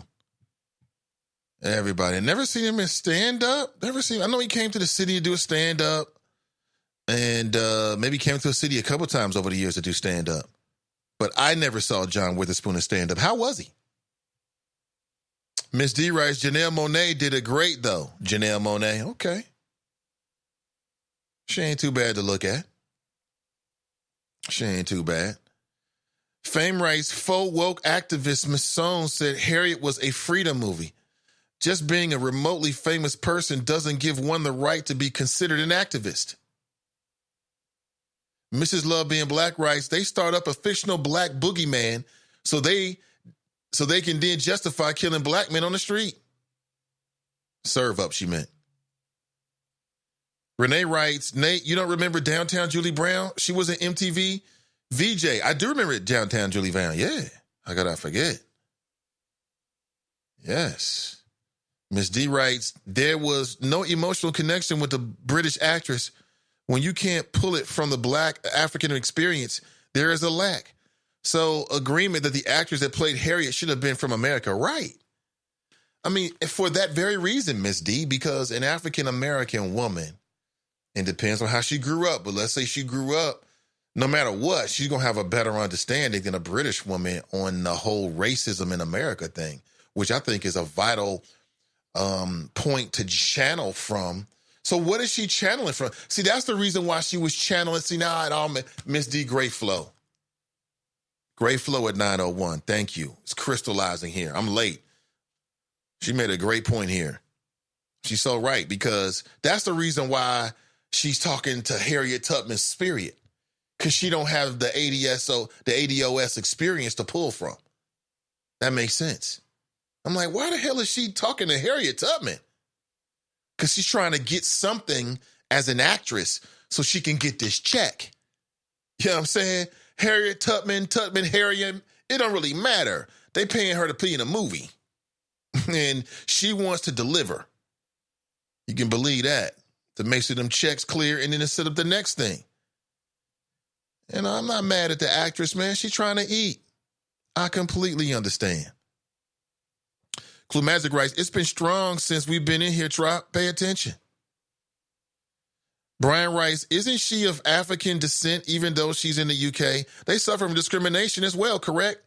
I don't know, but it's just not the same. You know, it's like, it would be like an American actress playing a South African female, like, historical figure. Could she pull it off? Yeah. Is she dealing with racism? Yeah, but it ain't the same. You know what I'm saying? It's not the same. It's racist. It's damn near, it's tone deaf, clueless, and subtly racist for her even being chosen to play Harriet Tubman. I mean, just the assumption that a British actress could do it, to me, is a problem. Because it doesn't make any sense. Like, if I'm a producer of a movie, I want somebody that's going to be able to get deep inside of themselves and tap into what's inside of them and bring it out in a creative fashion. You know what I'm saying? But it is what it is. Talking about, oh, Harriet Tubman, I don't know how we was able to do certain things like the day everybody was hungry and Dan was late with the donuts, or Dan. What the hell are you talking about? It's a movie. Where the hell is Dan with that damn lunch? I'm starving. What is she talking about? Talking about, oh, there were days when, man, we had a 6-hour day. Woo, boy, I didn't think we were ever going to finish. What is she talking about? See, that's some of that cluelessness, but it is what it is. Tony writes, anyone remember Byron Allen on the show called Real People? Vaguely. Brian writes, I get that maybe it should have been an American black woman. Oh, yeah, that was wrong off the top. And for me, that's what I said to the audience. I'm like, man, they using a British one? Nah, I ain't feeling it. Because if you're making that kind of choice off of a decision If you're making that kind of decision on a road that's so critical, how could the rest of this be good? That's how I looked at it. It's like walking up to a restaurant and you super geek to eat and you've heard great things about it, and then there's trash and shit as you walking in. If this is out front, I mean, come on now. And then you'd be mad when you get food poisoning. Miss D writes, the people who are criticizing, I think I read that, black Brits work cheap in Hollywood. Is that right? Pat writes, how are you? She's talking to Glenn. Ayona writes, I went last night and it was mostly black women in the theater with me. They were having a ball too. Really? Damn, I didn't think black people would go see this. But maybe the movie is appealing to black women because it's Harriet. I think that black women should get together and figure out the best way to properly, honor Harriet Tubman, because we don't have any idea. What we should do is knock one of them white guys off from Mount Rushmore and put Harriet Tubman up there. Until that happens, it's this country ain't serious. Drop writes, Hollywood just being Hollywood. Plumazic writes, that's true, Nate. A lot of these ridiculous Republicans think that Trump is a dictator. They don't really think he's a dictator, Clue, I don't think. But they're willing to play the game because if you're somebody who's easily flattered, then to me, that's one of like the worst kind of like character defects that you can have, because you're going to fall for a lot. And that's what happens with Trump. He gets duped a lot because people will talk him up. They'll say good things about him. They'll pick up on what he's saying and then spit it right back to him. Iris writes, good morning, great people. Good morning to you, Iris. All right, let me jump inside the friends page. We got 7 minutes left in the show. And I do have a little news stinger for you I want to play for you just in case. Check this out. We'll be right back. With the Bloomberg Urban Report, I'm Donna Wilson. Industrial Bank, the historic black-owned bank in D.C., recently acquired black-owned City National Bank of New Jersey. The move gives Industrial Bank a bigger foothold into the Northeast, with a branch in Newark, New Jersey, and Harlem, New York. According to the Washington Informer, Industrial Bank has been in business for 85 years. Well, this school is offering reparations to repent for ties to slavery. Princeton Theological Seminary, a private religious school in New Jersey, has promised to spend $27 million on scholarships and other educational initiatives to address its historical ties to slavery. And the estate of Michael Jackson, My Jack Music, has acquired the majority ownership of the rights to the Sly and Family Stones catalog. Financial terms weren't disclosed. That's your Bloomberg Urban Report. I'm Donna Wilson. All right, just a news stinger right there to make sure we're all current as we get ready for 10 a.m. All right, I'm on Facebook now, jumping around. I'm in the friends page. I want to see what people have been posting. What's on your mind? What is popping? First new HIV strain discovered in nearly 20 years. From the HuffPost, shout out to Jesse. The HIV epidemic is ongoing and still evolving. If you're being sexually active, you got to protect yourself, and you got to go beyond protecting yourself. Yeah, first new strain in 20 years. Yes, there are different strains of HIV. And that's why it's important for people who might be in HIV, like let's say you got two people who are positive. You might have two different strains. Did you know that? I know that. I've known that. Oh, shout out. That's a warning right there, and also a little bit of information. Appreciate it. What is this? I drove past Popeyes the other day, and I looked over. It was the one on Seymour Avenue here. I was getting on 75, which yesterday was a mess. 75 was a mess yesterday, man.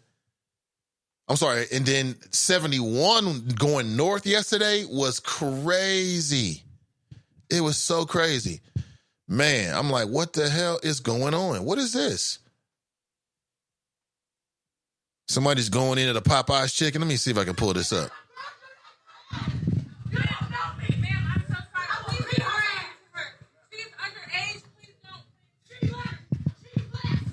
Oh, man.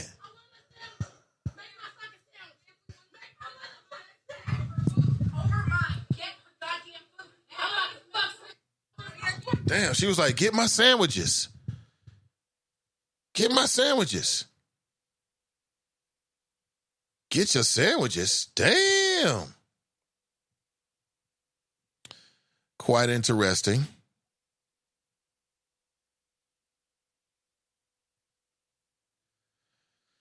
Let me see here. That is quite interesting.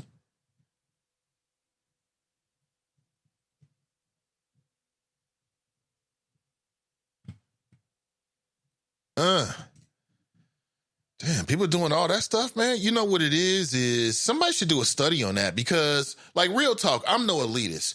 And I'll say this again, I've enjoyed my fast food over the years. I'm not trying to tell you I have not, like I'm some super health nut, because I'm not. But what I'm telling you is that, you know, studies show that, you know, it's kind of like you are what you eat. So, you know, you got a diet that's heavy in fast food, then that stuff can affect not just your body, the way you feel, the way you look, but also the way you think. And, you know, you got people that are going crazy about get my sandwiches. Like, why would you want them to cook your food after you've been cussing them out? You want that chicken that bad? So Ayanna writes, she went to see the movie and it was full of black women. That surprises me for some reason. CG Dub writes, Nate, who's Jessica? It's Jerica. If I said Jessica, you know I was wrong. I thought I said Jerica. I know the difference. Yeah. I said Jerica. I never said Jessica, and if I did, I apologize. Because I damn sure didn't mean to. Damn. Mrs. Love Being Black writes, the summary of the Harriet Tubman movie is they villainize this big black man that is trying to hawking down this black woman to kill her. Then she's saved by a white man so she can be great. Rounded up in a nutshell, black men will hurt you, but white men will save you so you can be great. Mm-hmm. And that's coming from a black female. That summary did not come from me. It came from a black female. I'm just saying. I've seen this cultural movement to separate black men from black women for years. I've talked about it. I've lost friends over it. Just to update, you know, I used to be really cool with this black female. We got cool over the internet. But just a friendship and a mutual respect for what she did. And she was one of those first black females that would go online. She did the whole Hollywood, you know, entertainment thing. And she would call into the show every once in a while and we would do commentary. And I met Cherie Saunders, my homegirl Cherie Saunders, through her. Her and Cherie was cool. And we fell out because she started writing for this website that was called Moving Beyond Black and White. This is real stuff. And there's a black female that put this website together many years ago. I think she's been successful too. You know, she got lots of, like, tens of thousands of subscribers. And, you know, I've seen her in different things. And, you know, I'm happy for her. And her story was dark-skinned female married to a white guy. And he's the love of her life. And so now her whole thing is to spread the gospel of interracial relationships for black females. So when I'm saying this, I'm telling you, I do this. I've been talking about this for years. And so her name is Crystal Carmazine. And, you know, we were cool for a minute. And then, you know, I guess I just became irritating to her because I would never give in to my criticism of what she was promoting and why she was doing it and you know, it got played out. You know, it was really unnecessary. But some people can take it, but they can't dish it. They can dish it out, but they can't take it. And it was like that kind of scenario. You know what I'm saying? Where I'm like, word, I don't agree with you. I feel like this is propaganda to separate black men from women. What you trying to do? You trying to tell black women that there's somebody better for you than a black man? I don't rock with that. That don't make sense. And apparently, it was what it was. And I haven't talked to her since. She sent me a message one day like, don't ever message me again, Nathan. Cool, B. It is what it is. Somehow I will survive. And the whole shit got started off of a conversation on the air that took place, the conversation away from the air, about this whole interracial dating thing. Telling you, this is real. I just feel like as a black man, our culture is really invested in perpetuating somebody other than the black man for a black woman. And that shit is irritating. I'm just telling you. Because I don't think you can find no better mate. That's just me. Now, I don't hate on nobody. I don't have no opinions about anybody other than myself. But I'm just telling you my own personal view so we always understand one another. And, some people take that shit real seriously. For me, I took it seriously.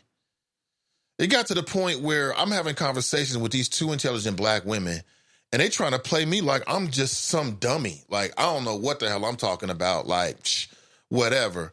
And it just didn't go well. That tactic didn't really go well. And we ended up stopped being friends about that. And she had been coming on the show for years. And so, like I say, I can't stop being me because somebody don't like it, right? I got to do me at all times. And I'm just trying to tell you, now you got this Harriet Tubman movie that at the end kind of perpetuates a kind of similar kind of thing. And some of this stuff is so subliminal. It's subliminal. It gets into your subconscious. You know what I'm saying? You're like, oh. And, that's what American culture does. That's what American culture does. It perpetuates different values and ideas that it wants, but are not necessarily healthy for you and is not necessarily right for you. It ain't right for you. And it is what it is, man. Everybody got to decide how they feel. And, the other thing is you love who you love, right? You love who you love. That's what they say. I think you can control who you love. Like if you say, this is what I'm looking for, then that's what you get. But let me see here. What? Let's bring back Winky Dinky Dog and Ho-Cates over Popeye's chicken sandwich. Oh God. John Witherspoon, right? Yeah. See, that skit Q was talking about, Witherspoon looked at the young mother next to him and said, now that's an ugly baby. I became a fan right then. Is that right? Doc G. Silks writes big or long though. Right. LMAO. Right. It's damn near sexual, the damn name. Big or long. Playing into some of these more stereotypes. I'm telling you, it's subliminal. You got the big black man whose name is Big or Long. It sounds like a porn name. I'm sorry. Let me say it. It sounds like a porn name. And it is. Working its way through the psyche of the women that watch that movie. Oh, boy. It's too late now. It's too late now. It's out now. See, we don't need no damn study. People are just out here acting stupid. That's CG Dub. Taylor writes, John Witherspoon was just in Cleveland about a week ago, a week prior to his passing. Performed at a comedy club. Heard an interview on a Cleveland radio station. Is that right? I bet he was funny, man. I bet you John Witherspoon was funny. Yeah, John Witherspoon seems like he was just a funny guy all the time. And some people are like that. It's just the way they say certain things, the way their face look. And he had command, seemingly all of it. Like he seemed like a dude that was comfortable in his comedic skin. And it just made it so hilarious. Jackie writes, Black love Black Panther. It wasn't true, but they mad about Harriet. Jackie, come on. That's not a good example. Harriet Tubman was a real life person. This is being billed as a biopic. Biographical means that it's historically based, which it is not. When you go to see Black Panther, you know what you getting. It's fantasy from the top. And, Black Panther can be real. The concepts. Bigger Long. That's not a porn name. People was out here giving black people porno names back in the antebellum South. How's that going to go? Bigger Long. Oh, my God. Who wrote this script? How does this get greenlighted? Oh, boy. Thank God Tyler Perry got a studio. Everything's going to be better now. Mason Marlon writes, that's a horrible example. Yeah, it wasn't a good example. Miss Tiffany writes, oh, Lord, this same issue is always spread by black men. What? What's being spread? Jackie writes, Byron Allen is a hypocrite. How is Byron Allen being a hypocrite? I hope you're not going to say what I think you're going to say, Jackie. I hope you're not going to bring something up. I hope you don't bring that. CG Dub writes, Bigger Long, huh? Right. That's the guy. I believe that's his name in the movie. Oh, boy. Let me confirm this real quick. We've heard it all this morning. We really have. Let me see.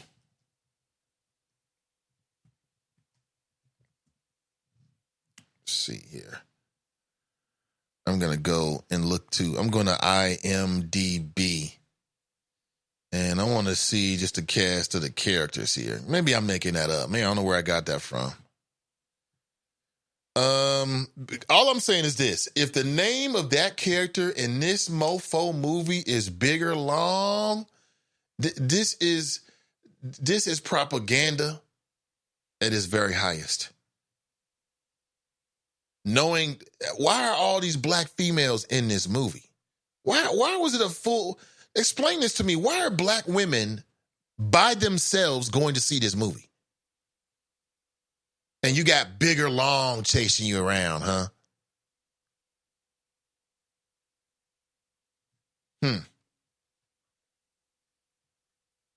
So I'm on IMDb right now. They've been around forever. They got to be around for at least since the dawn of the internet, man. But anyway, okay, Omar Dorsey plays Bigger Long. It's true, Bigger Long. Now, I don't think I need to say more. Oh, big dark-skinned dude, huh? How much they pay him to play Bigger Long in this movie, Harriet? Which, by the way, is a made-up person. So they could have made up anybody. Think about this.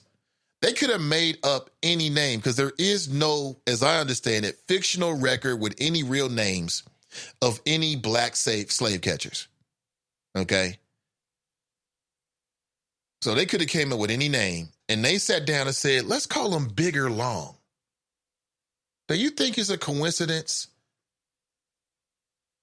that there's a sexual innuendo in that? Because I don't. And if you think that, this can't be the chop shop. Bigger fish plate, somebody writes. Drop writes, Smaller Short was the white slave catcher's name. Oh my gosh, this is just too much. So Bigger Long is chasing her around. Big black Bigger Long is chasing Harriet Tubman around the whole movie, trying to catch her.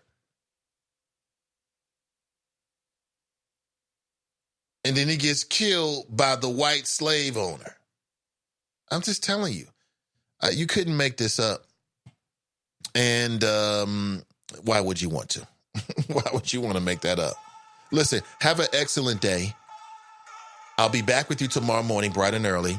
I've got an update with the Donnie B show. Now, Donnie B is scheduled to bless the airwaves tomorrow at a later time. She got some stuff going on. So instead of starting tomorrow at 12:30, the plan is to start at 1:30 p.m. So it's 1:30 p.m. tomorrow afternoon. Just think, what do you got going on tomorrow at 1:30 p.m.? What will you be doing? Are you going to be at work? Are you taking a day off? Well, hop on Facebook and check out the Donnie B Show. And tune in, whatever it is, she'll be breathing fire. You know that. On all the latest issues. There's a lot going on, too. And if you haven't already done so, you can stop over and join the Is It Just Me Facebook group and connect with her directly. Sharp Right, Stage Rod Choppers, are you going out tonight for homecoming? Raise your hand if you're going to be participating in homecoming activities. Not sure? It's all good. Well, listen, I'll be back with you tomorrow morning. Erica Underwood is scheduled to be my guest. Of course, she ran in municipal court or municipal district, I believe 6. She did not win, but we'll catch up with her and talk about what happened along the trail. What did she learn? What does she want to share post-election? And we'll talk real soon. I'm Nathan Ivey, and I'm out.